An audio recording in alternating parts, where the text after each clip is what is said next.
maybe 10, 15 minutes ago when Sean asked the question about the king Og and his bed, and you mentioned this passage, I was thinking immediately about Psalm 22, which is a messianic psalm, where the whole land was mentioned in King Og. But this passage is very interesting because it says, many bulls surround me, strong bulls of Bashan encircle me. Now, if you are like I used to be until just a year ago, very ignorant that this passage could mean something spiritual, if I would just read that passage isolated from its cultural and historical background, from anything spiritual, I would just like, okay, this is an unusual passage.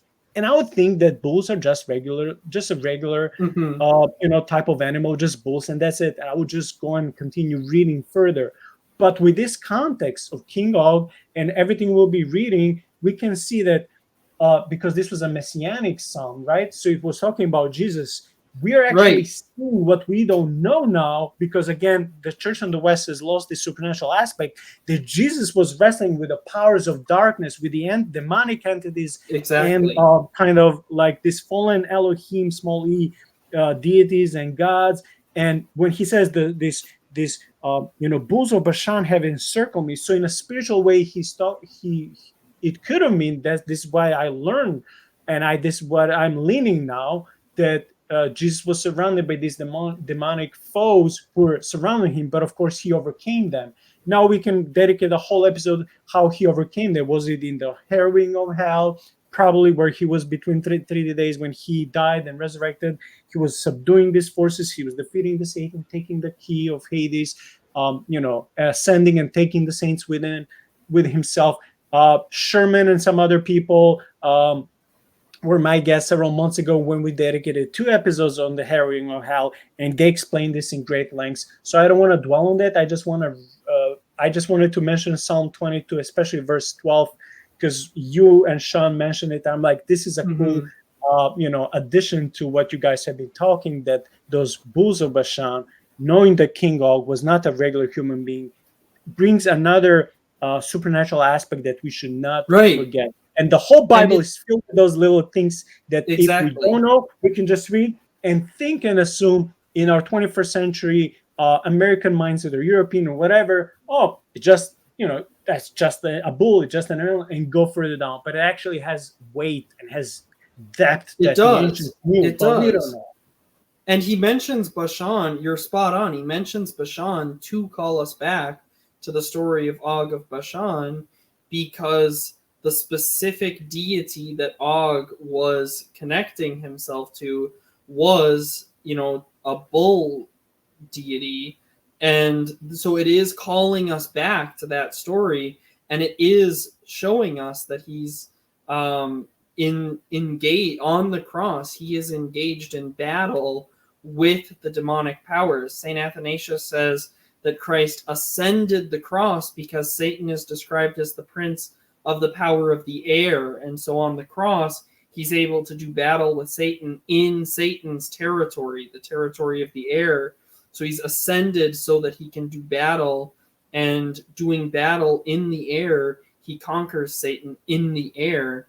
And so yes, it's on the cross that Jesus defeats. I think the harrowing of hell is important, but I don't think I think the harrowing of hell is a result of Jesus's victory. I think Jesus's victory happens the moment that he dies on the cross, because he is the one whom death cannot conquer. So he gives himself freely to death, and in doing so destroys the power of death, because death cannot hold him and has no authority over him as God. And as God entering into the place of death, he now has robbed death of its authority to hold those who are his, and so he removes them from Hades. So, you said you didn't want to go on a big thing on that, but I did just want to say that I think it's actually the moment of death is where he destroys the power of death, and that means that is his victory, so to speak. So his victory happens on the cross, and that's why this is being described this way, because it's like he is engaged in battle on the cross, and that's something we don't usually think about. We think of Jesus on the cross as well, you probably don't want to get into like the penal substitution stuff, so I'll just say that oftentimes we think of Jesus on the cross as like getting beat up by his dad so that you don't have to. And I completely don't think that's what's going on. I think Jesus is at war on the cross, and that he's the conquering king on the cross. Both the suffering servant and the conquering king, those are the same reality. Just one is the reality of appearances, and one is the reality that happens behind the curtain. And that's what the book of Revelation is doing. The book of Revelation, the reason why it's called apocalypse means revelation.